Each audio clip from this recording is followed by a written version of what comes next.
ओम नमो भगवते वासुदेवाय नमः। स्वागत है आप सभी का मेरे भक्ति भावना चैनल पर।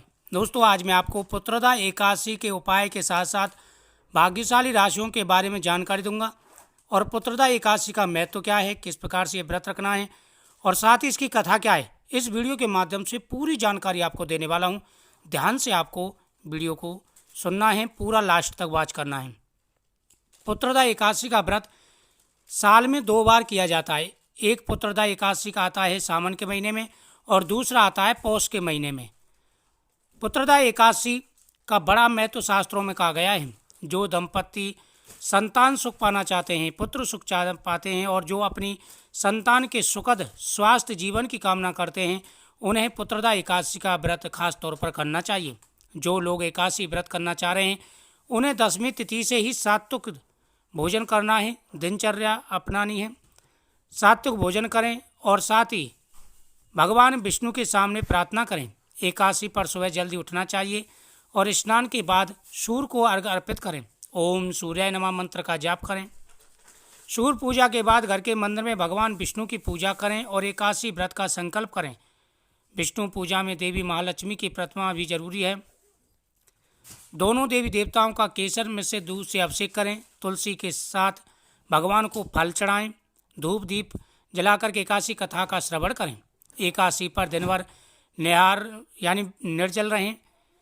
रहें। अन्न का सेवन ना करें।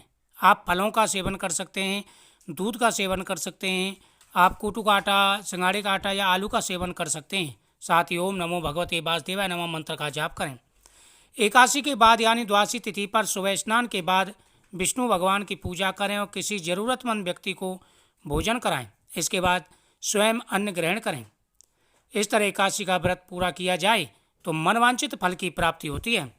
इस बार एकादशी पर महायोग बन रहा है, तो इस प्रकार से आपको पूजा करनी है। अब आपको कथा सुनाता हूँ, फिर राशियों की जानकारी दूंगा। कौन कौन सी राशियाँ इस दिन भाग्यशाली रहने वाली हैं और किस प्रकार से आपको पूजन करना है। 12 राशि वाले इस दिन भगवान की पूजा करें, व्रत रखें, सभी को पुत्र की प्राप्ति होगी। धर्मराज युधिष्ठिर ने पूछा कि हे भगवान, आपने सफला एकादशी का महत्व विधिवत बताकर बड़ी कृपा की। अब कृपा करके पौष शुक्ल एकादशी का क्या नाम है, उसकी विधि क्या है और कौन से देवता की पूजा की जाती है। तब भगवान श्री कृष्ण बोले, हे राजन, इस एकादशी का नाम पुत्रदा एकादशी है। इसमें नारायण भगवान की पूजा की जाती है। इस चर और अचर संसार में पुत्रदा एकादशी के व्रत के समान कोई दूसरा व्रत नहीं है। अब ध्यान से सुनना है कि इसके श्रवण करने से पुत्र प्राप्ति के योग बन जाते हैं, धन प्राप्ति के योग बन जाते हैं। भगवान श्री कृष्ण कहते हैं कि मैं तुम्हें एक कथा सुनाता हूँ, ध्यान से सुनो। भद्रावती नगरी में सुकेतुमान नाम का एक राजा राज्य करता था। उसके कोई पुत्र नहीं था। उसकी स्त्री का नाम सैव्या था। वह निपुत्री होने के कारण सदैव चिंतित रहा करती थी। पुत्रहीन राजा के पितर रो रो कर पिंड लेते थे और सोचा करते थे कि इसके बाद हमको कौन पिंड देगा। राजा के पुत्र न होने के कारण बंधु बांधव, धन, हाथी, घोड़े, राज्य तथा मंत्री, इन सब में से किसी चीज से संतुष्टि नहीं थी। वह सदैव यही विचार करता था कि मेरे मरने के बाद मुझको कौन पिंड देगा।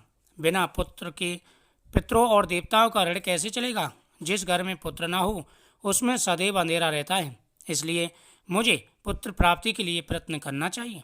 जिस मनुष्य ने पुत्र का मुख देखा वह धन्य है। उसको इस लोक में यश और परलोक में शांति मिलती है, अर्थात उसके दोनों लोग सुधर जाते हैं। पूर्व जन्म के कर्म से इस जन्म में पुत्र धन आदि प्राप्त होते हैं। राजा इसी प्रकार रात दिन चिंता में लगा रहता था। एक समय राजा ने अपने शरीर को त्याग देने का विचार किया, परंतु आत्मघात को महान पाप समझकर उसने ऐसा नहीं किया। एक दिन राजा ऐसा ही विचार करता हुआ अपने घोड़े पर चढ़कर वन को चल दिया और पक्षियों व वृक्षों को देखने लगा।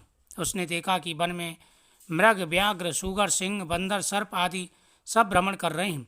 हाथी अपने बच्चों और हथनियों के बीच में घूम रहे हैं। इस वन में कहीं गीदड़ अपने कर्कश स्वर में बोल रहे हैं, कहीं उल्लू ध्वनि कर रहे हैं। वन के दृश्यों को देखकर राजा सोच विचार में पड़ गया। इसी प्रकार उसको दोपहर हो गई। वह विचारने लगा कि मैंने कई यज्ञ किए, ब्राह्मण को सुंदर भोजन से तृप्त किया, फिर भी मुझे ये दुख क्यों प्राप्त हुआ। प्यास के मारे अत्यंत दुखी राजा पानी की तलाश में इधर उधर फिरने लगा। थोड़ी दूर पर राजा ने एक सरोवर देखा। उस सरोवर में कमल खिल रहे थे तथा सारस, हंस, मगरमच्छ आदि विहार कर रहे थे। सरोवर के चारों तरफ मुनियों के आश्रम थे। उस समय राजा के दाहिने अंग फड़कने लगे। राजा शुभ शगुन समझकर घोड़े से उतरकर मुनियों को दंडवत करके उनके सामने बैठ गए। राजा को देखकर मुनियों ने कहा कि हे राजन, हम तुमसे अत्यंत प्रसन्न हैं। तुम इस तरह क्यों उदास हो?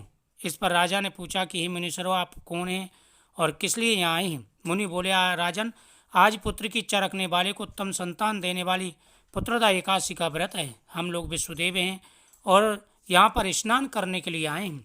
इस पर राजा ने कहा, हे मुनीश्वरों, मेरे भी कोई संतान नहीं है। यदि आप मुझ पर प्रसन्न हो तो एक पुत्र प्राप्ति का वरदान दीजिए। मुनि बोले, हे राजन, आज पुत्रदा एकादशी है, आप इसका व्रत करें। भगवान कृपा से आपको अवश्य पुत्र की प्राप्ति होगी। मुनि के वचनों के अनुसार राजा ने उस दिन एकादशी का व्रत किया और द्वादशी को उसने पारायण किया। मुनियों को प्रणाम करके अपने महल को वापस चलाया। अंत में रानी ने गर्भ को धारण किया और 9 माह के पश्चात उसके एक उत्तम पुत्र रत्न पैदा हुआ। वह राजकुमार बड़ा होकर अत्यंत वीर, धनवान, यशस्वी और प्रजा का पालक हुआ। भगवान श्री कृष्ण बोले, हे राजन, पुत्र प्राप्ति के लिए पुत्रदा एकादशी का व्रत करना चाहिए। जो मनुष्य इसका महत्व श्रवण व पठन करते हैं उनको स्वर्ग की प्राप्ति होती है और पुत्र की प्राप्ति होती है। तो इस प्रकार से इस कथा का श्रवण करें और कथा सुनने के बाद भगवान सामने रखा हुआ प्रसाद केले का फल आपको जरूर खाना है इस दिन, और आशीर्वाद प्राप्त होता है। इस दिन कई राशियां हैं जो बहुत ही ज़्यादा भाग्यशाली और शुभ रहने वाली, जिनका योग अच्छा है। मेष राशि, वृषभ राशि, मिथुन राशि, और उसके बाद सिंह राशि, उसके बाद आपकी तुला राशि, धनु राशि, मकर राशि, कुंभ राशि, मीन राशि। ये राशियां हैं इस दिन बेहद ही ज़्यादा भाग्यशाली और शुभ रहने वाली हैं। और सभी राशि वाले, 12 राशि वाले इसका व्रत रखें, उपाय करें, इससे आपकी प्रत्येक मनोकामना पूरी होगी। साल का सबसे बड़ा और शुभ दिन कह सकते हैं इसको, और सबसे बड़ा व्रत भी कह सकते हैं। भगवान के सामने अगर पूरे नियम के साथ में व्रत रखा जाए तो मनोकामना पूरी होती है। भगवान के सामने दीपक जलाएं, पीपल वृक्ष के नीचे दीपक जला के परिक्रमा करें, तुलसी माता के सामने दीपक जलाएं और अपनी इच्छा बोलें। ऐसा करने से सभी प्रकार की मनोकामनाएं तो पूरी होती हैं, साथ ही आशीर्वाद भी प्राप्त होता है, पुत्र प्राप्ति का, धन प्राप्ति का, जीवन में खुशियाँ आती हैं, सुख और समृद्धि की प्राप्ति होती है, हर प्रकार की मनोकामना पूरी होती हैं। बहुत ही अच्छा योग बना हुआ है, महा दुर्लभ योग जिसे आप कह सकते हैं। आने वाला समय आपके लिए खुशियों भरा रहेगा और आपकी प्रत्येक मनोकामना पूरी होगी। महीने में दोनों एकादशियों को समान समझना चाहिए और अगर हो सके तो प्रत्येक एकादशी का व्रत अवश्य रखें। तो 12 राशि वाले ये व्रत रखें और पूजा करें, आपकी हर मनोकामना पूरी होगी। ओम नमः शिवाय, हर हर महादेव।